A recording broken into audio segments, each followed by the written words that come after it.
Assalamualaikum warahmatullahi wabarakatuh. Jumpa lagi bersama saya Priyani Dea Amanda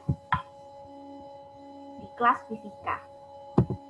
Nah, pada kesempatan kali ini saya akan menjelaskan tentang analisis materi hukum Newton.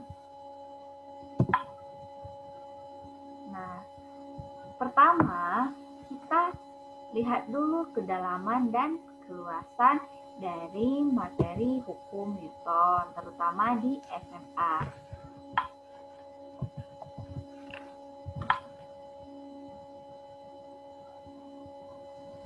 Nah,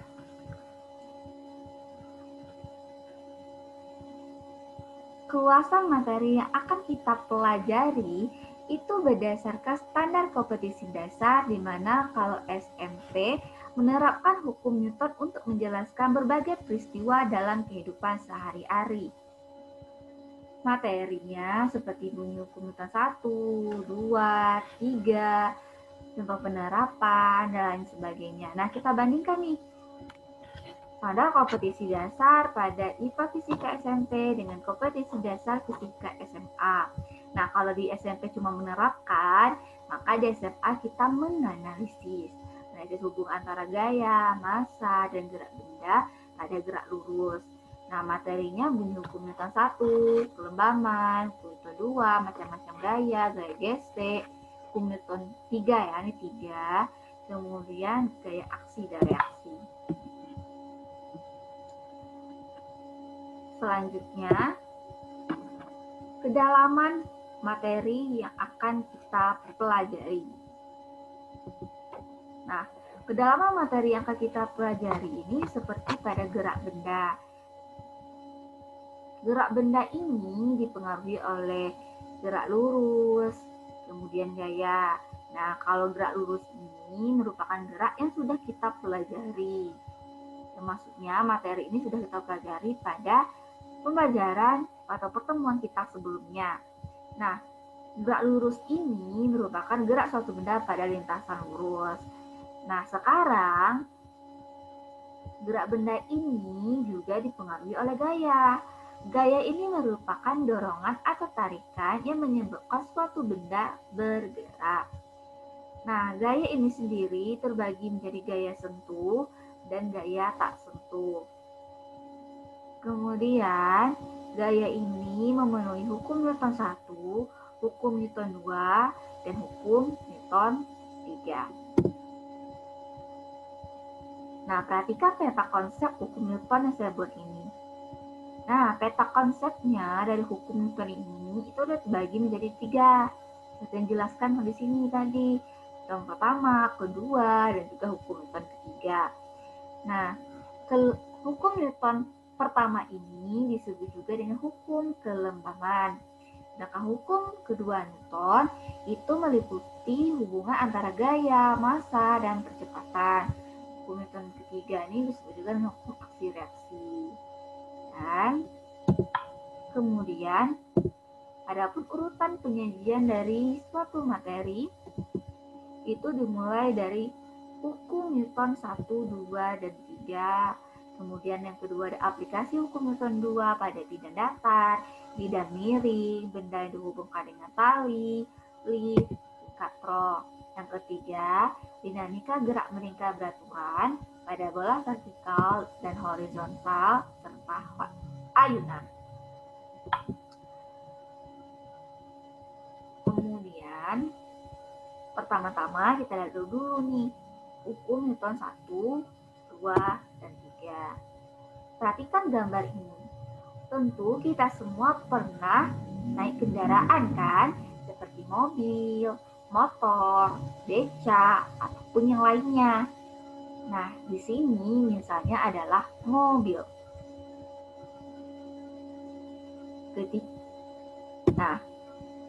Ketika kita berada di dalam mobil, apa yang akan terjadi pada saat mobil bergerak ataupun direm secara mendadak? Nah, ketika kita berada di dalam mobil, mobilnya tidak bergerak atau dalam keadaan diam, tiba-tiba mobil bergerak secara mendadak nih. Nah, ketika mobil bergerak secara mendadak, maka kita akan tersentak ke depan. Nah, apabila mobil yang awalnya bergerak, kemudian tiba-tiba merem mendadak. Nah, pada saat merem mendadak, maka kita akan terdorong ke depan. Nah, itulah dinamakan dengan kecenderungan untuk tetap diam. Dan hal tersebut dikarenakan inersia atau kelembaman. Inersia itu merupakan inersia ini mengatakan bahwa suatu benda akan bergerak jika ada gaya yang mempengaruhinya. Nah, hal tersebut ini sesuai dengan bunyi hukum Newton pertama yang menyatakan bahwa setiap benda akan mempertahankan keadaan diam atau bergerak lurus beraturan kecuali ada gaya yang bekerja untuk mengubahnya. Nah, rumusnya sigma F sama dengan 0. Nah, hal ini sesuai tadi dengan contoh yang tadi kan, bahwa benda yang tersebut berusaha atau cenderung untuk tetap diam. Kemudian perhatikan gambar ini. Nah, ini gambar anak yang bermain bola nih. Nah, apa yang akan terjadi ketika anak ini menendang bola? Apa yang terjadi pada bolanya? Nah, ketika anak ini menendang bola, maka anak ini memberikan gaya pada bolanya. Nah, ketika diberikan gaya pada bola, maka bola ini akan mengalami percepatan. Nah, kenapa hal tersebut terjadi? Karena benda yang diberi gaya total yang arahnya sama dengan arah geraknya, maka benda tersebut kelajuannya akan bertambah. Nah, hal ini yang dimaksud dengan hukum Newton 2 yang berbunyi perubahan dari gerak selalu berbanding lurus terhadap gaya yang dihasilkan atau bekerja dan memiliki arah yang sama dengan garis normal dari titik-titik singgung gaya benda. Yang dirumuskan sigma F sama dengan N dikali dengan A. Kemudian, perhatikan gambar ini. Nah, apa yang akan terjadi jika kita memukul meja dengan tangan kita? Nah, tentu tangan kita akan merasa sakit kan? Manakah kita berpikir mengapa tangan kita bisa sakit? Hal ini terjadi karena ketika kita memukul meja, maka kita memberikan gaya kepada meja. Kemudian meja ini akan memberikan gaya kembali yang besarnya sama tetapi arahnya berlawanan. Sehingga semakin keras kita memukul meja, semakin besar pula gaya akan kembali ke tangan kita dengan arah yang berlawanan sehingga tangan kita akan semakin sakit. Dan hal inilah yang dimaksud atau yang dimaksud dengan bunyi hukum Newton ketiga, yaitu untuk setiap aksi selalu ada reaksi yang sama besar dan berlawanan arah, atau gaya dari dua benda pada satu sama lain selalu sama besar dan berlawanan arah. Sehingga F aksi sama dengan min F reaksi. Nih.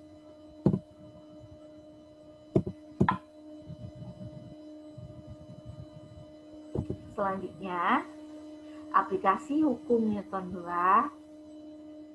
pada bidang datar, bidang miring, benda yang dihubungkan dengan tali, lift, dan katrol.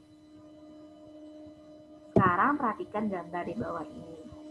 Sebuah benda diletakkan pada bidang licin. Nah, lalu kita analisis nih, gaya apa saja yang akan mempengaruhi benda tersebut.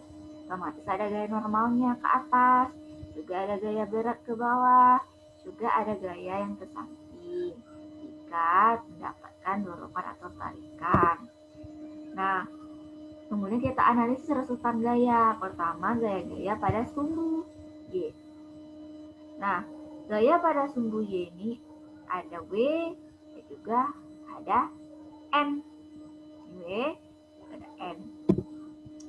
Sehingga sigma FY sama dengan N dikurang dengan W. Nah, AY-nya sama dengan 0. Kenapa AY sama dengan 0? Karena tidak ada gaya yang bekerja pada sumbu ini, pada sumbu Y. Sehingga AY-nya juga sama dengan 0 pada percepatan juga. Nah, sigma FY sama dengan 0. Sehingga N dikurang W sama dengan 0. N sama dengan W. Nah, rumus W-nya apa sih? Rumus gaya gerak ini merupakan massa dikali dengan gaya gravitasi. Dengan N merupakan T normal, W ini merupakan berat benda, M merupakan massa benda, dan G adalah percepatan. Itulah arti dari lambang-lambang dari persamaan yang kita dapat ini. Nah, kemudian kita analisis lagi nih komponen gaya pada sumbu X. Tadi kan sumbu Y, sekarang sumbu X. Pada sumbu X, sigma Fx sama dengan F. Karena tadi kan ada gaya yang ke kanan tadi kan. Nah, sigma Fx sama dengan M dikali A. F sama dengan M dikali A. Enggak. Sehingga kita sama dengan hukum Newton doang, yaitu F sama dengan M dikali A. Dengan A merupakan percepatan benda satuan meter per sekon kuadrat, M merupakan gaya yang bekerja dengan satuan Newton, M merupakan massa benda dengan satuan kilogram. Kemudian, sekarang perhatikan gambar ini. Bagaimana jika benda yang kita letakkan pada bidang licin ini memiliki sudut bekerja pada gaya dengan sudut alfa. Nah, pertama analisis dulu nih gayanya. Gayanya ada gaya berat, ada gaya normal, kemudian gaya yang bekerja, F. Nah, kemudian kita tarik gaya yang tegak lurus dengan sumbu X. Cari gaya pada sumbu Y, sumbu X terhadap F ini. Nah, yang di sumbu X ini F cos theta, di sumbu Y F sin alpha. Maaf, ini maksudnya F cos alpha, di sini adalah F sin alpha. Kemudian, balok ini tidak bergerak pada arah sumbu Y, berarti AY-nya sama dengan 0. Sehingga sigma FY sama dengan 0. Nah, gaya bekerja pada sumbu Y, kita ada N, W, dan F sin alpha. Sehingga sigma FY itu disamakan dengan N ditambah dengan F sin alpha dikurang W, sehingga sama dengan 0. Nah, F sin alpha dan W ini dipindahkan ke ruas kanan, sehingga yang positif jadi negatif, negatif jadi positif, sehingga N sama dengan W dikurang dengan F sin alpha, sehingga N sama dengan NG dikurang dengan F sin alpha. Selanjutnya, hukum Newton pada bidang miring. Ini hampir sama dengan bidang datar tadi, cuma di sini bidangnya miring. Karena bidangnya miring, maka sumbu X kita anggap adalah bidang miring tersebut. Kemudian, nah, W-nya itu kan otomatis ke bawah kan, lurus ke bawah, W sama dengan M kali T, otomatis kita cari nih gaya yang ke sini nih, ketika gaya yang ke sini yang menyebabkan benda ini turun, gaya yang mempengaruhinya juga ada, berarti ada yang di sini juga ada yang di sini. Ini adalah W cos theta, W sin theta. Karena bendanya licin, gaya geseknya 0. Ingat bahwa gaya gesek itu semakin kasar suatu permukaan, maka gaya geseknya juga akan semakin besar. Karena di sini dianggap permukaannya licin, maka DGSN bisa kita angkat 0. Kemudian selain ada W cos theta, ada W sin theta, juga ada N. Nah, tetanya di sini nih. Sudut pada bidang miring tersebut. Nah, karena tadi tidak ada gaya yang bergerak pada sumbu Y, maka sigma Fy sama dengan 0. Sehingga apa saja sih gaya yang tadi pada sumbu Y? Ada N dikurangi dengan W cos theta sama dengan 0, sehingga M sama dengan W cos theta. Kalau M sama dengan W-nya kita ganti nih. Ingat, rumus gaya berat itu sama dengan M kali G, sehingga M sama dengan M kali G cos theta. Sebenarnya analisis gaya yang ada pada sumbu X. Sigma Fx sama dengan M dikali A. Nah, yang bekerja pada sumbu X itu ada W sin theta nih. Dan kita isi di sini nih. Kalau pada sumbu X berarti di sini. Kalau sumbu Y berarti di sini. Nah, karena sekarang sumbu X KW sin theta sama dengan M dikali dengan A. Kenapa M kali A? Karena ini sudah ada percepatannya. Ketika benda bergerak ke bawah, otomatis benda ini muncul kan pada bidang licin. Nah, ketika benda ini muncul pada bidang licin, maka ada A. Karena ada A, maka berlaku hukum Newton 2, yaitu sigma Fx sama dengan M dikali A. Dengan gaya, resultan gaya pada Fx itu ada W sin theta. Sehingga W sin theta sama dengan M kali A. W-nya kita ganti menjadi M dikali G. Sehingga M kali G sin theta sama dengan M dikali dengan A. Sehingga A ini kita tarik ke sini. Sehingga A ini sama dengan MG sin theta. M-nya pindah ruas. MG sin theta bagi dengan M. Nah, M ini bisa kita coret kan? Ini M dan M. Coret, sehingga menjadi G sin theta. Nah, selanjutnya adalah perhatikan gambar berikut. Ini contoh soal ya. Berapakah percepatan benda dan berapa tegangan tali? Nah, ini adalah contoh dari benda yang dihubungkan dengan tali. Kita cari tegangan talinya dan berapa percepatan benda. Ini juga menggunakan hukum Newton 2 ya, karena tidak ada percepatannya. Dia menggunakan tali yang menghubungkan antara benda 1 dengan benda 2. Ini ada gayanya 50 Newton. Hingga MA-nya kita tahu MA 7 kg, MB-nya 3 kg. Kemudian F-nya 50 Newton. Kemudian pada benda A terdapat gaya tegangan tali. Ini gaya tegangan tali. Kemudian gaya tegangan tali ini ke kanan. Karenanya T sama dengan 7 dikali A. Kenapa T sama dengan 7 kali A? Di sini kan ada percepatan tadi kan, ketika benda ini bergerak dengan gaya yang diberikan sebanyak 50 Newton. Nah, otomatis berlaku nih hukum Newton 2. Sigma F sama dengan M kali A. Nah, pada benda 1, gaya yang ada adalah gaya tegangan tali.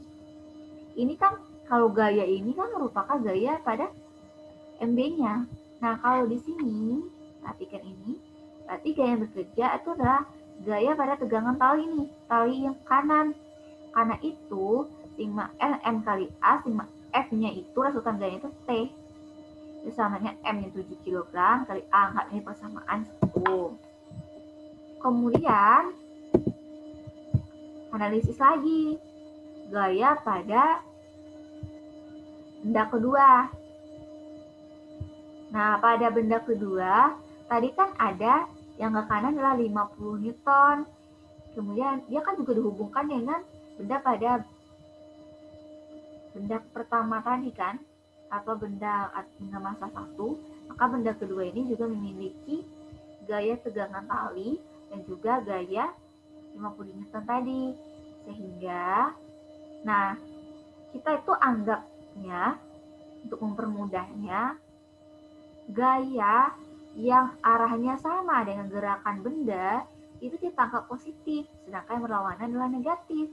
Nah, dia kan bergerak ke kanan tadi kan, gaya yang ke sini. Maka gaya yang ke kanan tadi itu ditangkap positif 50 Newton. Nah, gaya yang berlawanan yang ke sini tadi, ke kiri, yang terhubung dengan M1 tersebut negatif, jadi 50 dikurang T. M-nya 3, dikali dengan A. Sehingga dari persamaan satu dan kedua ini kita bisa mendapatkan A dengan cara eliminasi. Nah, persamaan satu tadi ingat T sama dengan 7A. Kemudian persamaan 2, 50 dikurang T sama dengan 3A. Kemudian 50 sama dengan 10A. Sehingga A sama dengan meter per sekon kuadrat. Ini tahu kan kenapa ini bisa 50? Nah, ini bisa 50. Dan bisa 10A itu kenapa? Kan pengurangan. Nah, T kurang 7A, 50 dikurang T sama dengan 3A nih. Nah, kita eliminasi T-nya. Kita kan mencari A. Maka, ini kan sama dengan teknik eliminasi pada X dan Y. Pada persamaan kuadrat. Nah, ini T. Ya kan? AA. Kita kan mau cari A. Maka T-nya dihilangkan. Untuk menghilangkan T, maka dijumlahkan, ditambahkan, sehingga T ditambah min T itu habis, 50-nya turun, kan nggak ada sini, kan nggak ada angka berapa, 3 gitu kan nggak ada, sehingga 50-nya bisa turun aja ke bawah. Kemudian 7A ditambah 3A, 10A, A 50 bagi 10, jadi 5 meter per sekon kuadrat. Nah, selanjutnya kita kan udah dapat A nih, cari T-nya. Nyari T-nya ini, kita substitusikan tadi nilai A yang kita dapat pada salah satu persamaan. Bisa persamaan 1, bisa persamaan 2. Nah, di sini kita coba nih. Persamaan 1 kan lebih gampang nih. Cuma T sama dengan 7A. Nah, ini aja. Masukin A-nya. Maka T sama dengan 7A. Sehingga sama dengan 7 dikali 5. Sama dengan 35 Newton. Selanjutnya, kita lihat aplikasinya, aplikasi hukum Newton 2 ini pada lift. Yang pertama, lift diam. Nah, kalau lift diam ini bukan Newton 2 ya, dia Newton 1. Kenapa? Dia nggak punya percepatan, liftnya diam, gaya yang bergerak cuma ada gaya N dan juga W. Ya kan? Sehingga sigma F-nya itu sama dengan 0. Sehingga N dikurang W sama dengan 0. Sehingga N sama dengan W persamaan 1. Paham kan? Kenapa ini jadi seperti ini? Kenapa kita gunakan hukum Newton 1? Hukum Newton 1 kan mengatakan bahwa benda yang diam akan tetap diam. Nah, ini yang maksudnya. Namun, hukum Newton 1 juga mengatakan benda itu tersebut akan bergerak jika ada gaya yang mempengaruhi. Kan nggak ada gaya yang mempengaruhi, dia juga diam, nggak punya percepatan, otomatis berlaku hukum Newton 1. Kemudian, lift bergerak dengan kecepatan konstan. Nah, lift bergerak pada kecepatan konstan ini juga hukum Newton 1. Karena berdasarkan hukum Newton 1, benda bergerak dengan kecepatan tetap atau konstan, resultan gayanya sama dengan 0. P sama dengan konstan, maka A sama dengan 0, sehingga sigma F sama dengan 0. Kemudian, lift bergerak dipercepat ke atas. Nah, lift yang bergerak dipercepat ke atas memiliki percepatan yang searah dengan kecepatannya, yaitu bergerak ke atas. Nah, untuk mempermudahnya, seperti yang contoh tadi pada bidang miring, maka gaya yang searah dengan arah gerak ini kita positifkan, dianggap positif, sedangkan yang berlawanan dianggap negatif. Nah, kita berlaku hukum Newton 2 karena memiliki percepatan. Sehingga sigma F sama M kali A. Analisis dulu nih, gayanya ini ada apa aja. Nah, gayanya ada N dan W. Dengan N dikurang W sama dengan M dikali dengan A. W-nya ganti menjadi M dikali G. Sehingga M dikurang M kali G sama dengan MA. Nah, MG-nya pindah ruas, otomatis jadi positif nih. Jadi N sama dengan MA ditambah dengan MG. Sehingga M sama dengan M dalam kurung A ditambah G. Enggak persamaan 2 ya. Sehingga N besar dari W.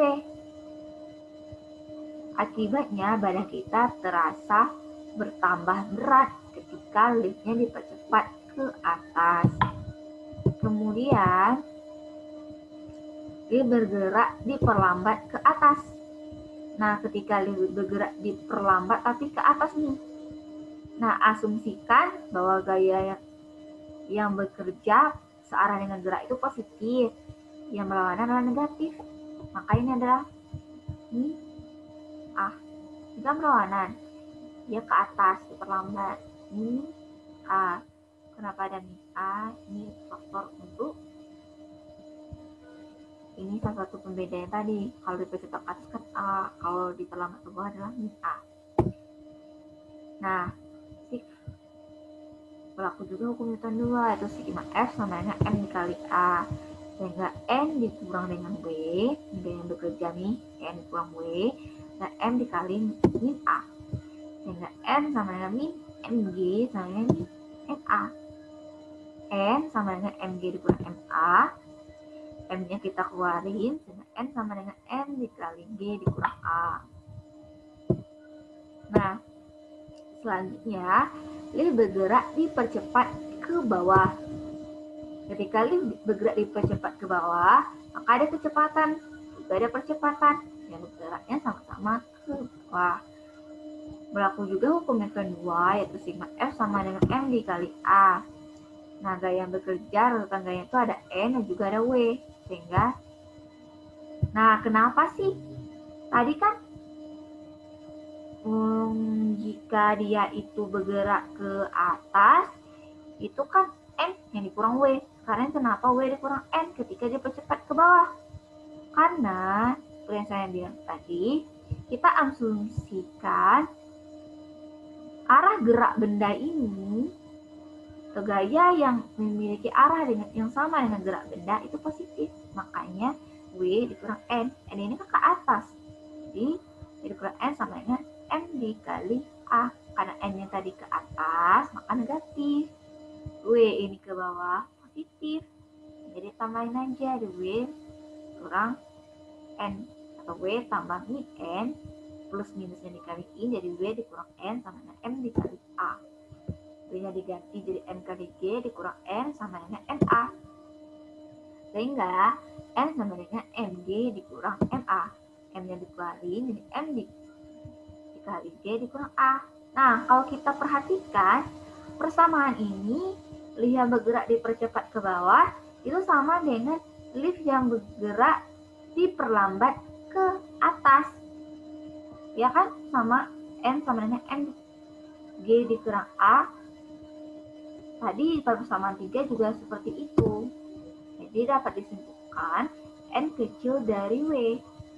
Ini yang berlaku untuk lift yang bergerak dipercepat ke atas. Maaf, maksudnya lift yang bergerak diperlambat ke atas dan lift yang bergerak dipercepat ke bawah. N kecil dari W. Sehingga badan terasa ringan. Kemudian apa sih yang terjadi ketika tali lift putus? Nah, ketika tali lift putus, maka percepatan akan sama dengan gravitasi dan juga akan mengalami gerak jatuh bebas. Sehingga kita analisis dulu nih, sigma F M kali A gaya bekerja itu N dan B, berarti W dikurang N, namanya M kali A. B-nya diganti MG, sehingga MG dikurang N, namanya MA. Kemudian F sama dengan MG dikurang MA.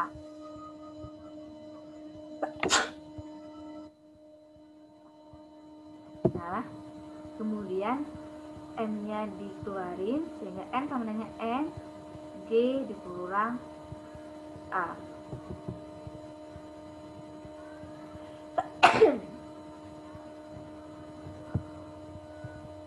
Pada gerak jatuh bebas, A sama dengan G, sehingga N sama dengan M, G dikurang dengan G. N sama dengan M dikali 0, N-nya sama dengan 0. Karena N-nya 0, maka kita merasa seolah-olah kehilangan berat badan kita.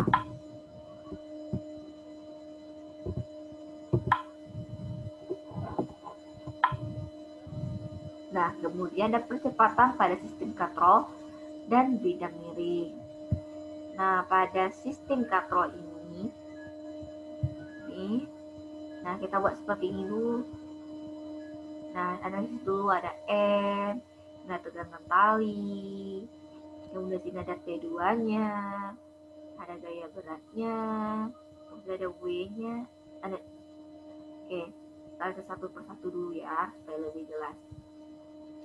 Pada benda satu ini yang bekerja ada W kan, MG cos theta, kemudian turun ke bawahnya ada MG sin theta, ada gaya normal, kemudian ada P1. Kemudian pada benda kedua itu ada T2, ada tengah tali 2, ada percepatan nih, percepatannya ke bawah, kemudian ada gaya berat GMG. Laku pula sigma M kali A Newton. Kenapa? Karena ada percepatan. Nah, sehingga benda satu dulu nih, dengan F-nya otomatis T1 dikurang dengan X, ini kan X, kita anggap X aja gitu, XN G sin theta. Nih, masing kita semua X, XNG sin theta sama dengan X kali MA. Kita dapatkan persamaan T1 sama SN G sin theta ditambah A. Persamaan 2, gayanya ada kan YMG, gaya beratnya, dan tali T2, ini YMA. Nah, dapatkan T2 sama YM, G dikurang A. Nah, untuk persamaan ini T2, MG, yang G dikurang A. Ini kalau ini tuh sama dengan sistem pada katrol. Yang kita jelaskan lebih rinci selanjutnya. Nah, ini dia gerak benda yang dihubungkan dengan katrol. Nih, gerak benda yang dihubungkan dengan katrol. Nah, ketika salah satu bendanya ini diberikan massa yang lebih berat, maka akan ada gaya ke bawah kan. Nah, percepatan ini akan searah dengan gaya tersebut. Gaya menyebabkan benda bergerak nih. Nah, ini A-nya, ini M1G, M2G, hanya ke atas, hanya ke bawah. Nah, ini ada gaya tegangan tali 1, gaya tegangan tali 2. Kenapa? Ini kan, nah, ketika bergerak ke sini, menyebabkan benda ini ketarik, ini ada P1-nya sini, P2 sini, P1 aksennya di sini. Nah, sama juga yang di sini, gaya ini. P2 ada P2 aksen. Analisis lah. Sigma F sama dengan sigma M dikali A, sehingga WA dikurang WB. Kenapa WA kurang WB? Nah, itu yang bekerja kan hanya ada M1G dan M2G, sehingga AWB MA dikurang MBG. MA sama dengan ada dua benda, otomatis MA tambah A dan MB tambah A. sehingga MA ditambah MB dikali A sama dengan MA kurang MB kali G per MA ditambah dengan MB. Kalau tegangan talinya, T sama dengan WA dikurang MA. Ini juga bisa didapat dari hukum Newton kedua. Nah, Fm dikali A. Itu WA-nya ini gaya yang menyebabkan nih. Berarti ada A, T dikurang WA, A kali A, ada benda ruas di WA, T sama dengan WA kurang MA. Kemudian MAG kurang MAA. MAG dikurang A. Atau T sama dengan MBA ditambah WB sama dengan MBA ditambah MBG sama dengan MBA tambah B. Ini pada tegangan tali pada benda kedua di tegangan tali pada benda yang pertama. Kemudian pada benda sama-sama katrol ya kan, sama dengan yang tadi, cuma yang ini ada bidang kondatornya, sehingga di sini akan ada gaya normal. Nah, gaya normal tunggu dulu, ini paham kan WA dan WB ini kenapa nggak ada T nya? Kan naik ke atas kan, otomatis T ditambah dengan T menyebabkan ini gerak ini plus besaran dengan geraknya, sedangkan yang lawanan geraknya kan minus. Jadi T ditambah T kurang T plus T habis. Makanya ini cuma tinggal WA dikurang WB. Info aja. Nah ini juga sama. T ini yang menyebabkan benda ini otomatis ada tali satu dan sesudahnya ada T aksen satu. T1 ada T aksen, T1 aksen, ini ada T2 dan T2 aksen. Pengaruh juga dengan gaya normal nih. Juga ada W1 M1 kali G. Dan juga ada gaya berat di sini. W2 sama M2 dikali G. Nah, analisis dulu nih gayanya. Gayanya ada WA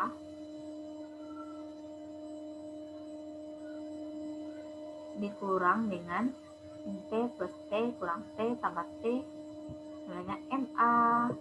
Yang pertama masa kedua MA sama MB kali dengan A.